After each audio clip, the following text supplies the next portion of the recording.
Atmosfera në shtëpinë e madhe atë mbrëmje ishte krejt ndryshe. Dritat ishin të buta, muzika e qetë dhe çdo banor ndjehej sikur energjia e ditës kishte marrë një kthes të papritur.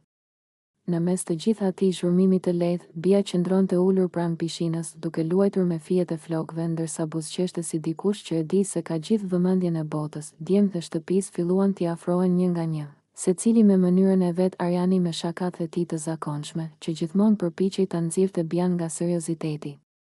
Lisi më i qetë, më i rezervuar, por i përfshirë plotësisht nga prania e saj. Ndërsa Keidi, i cili gjithmonë luante me vetë besimin e tij, ju afrua me një buzëqeshje të lehtë që i tregonte se nuk priste asgjë. Por as nuk refuzonte asgjë. Bia i shikoi të tre me atë shikimin e saj të butë, që përzihej me guxim dhe lojë. Ishte një moment ku ajo thjesht vendosi të mos mendoj shumë, të mos filtroj çdo lëvizje.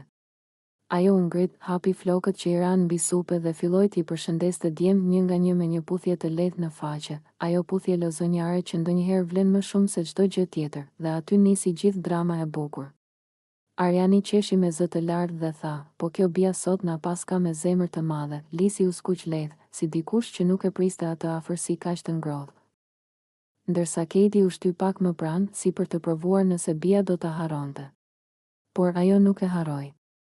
E kapi lehtë nga mjekra dhe i dha edhe atij një puthje të ngrohtë në faqe, që e la të buzëqeshte gjithë mbrëmjen. Banorët e tjerë nisën të qeshin, disa u habitën, e disa të tjerë filluan menjëherë komentet që pritej ta ndezin shtëpinë për ditë me radhë. Bia, ç'po ndodh kështu?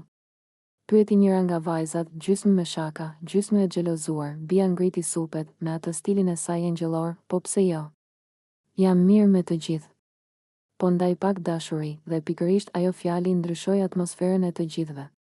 Tensionet e ditëve të fundit u zbutën. Njerëzit filluan të qeshi.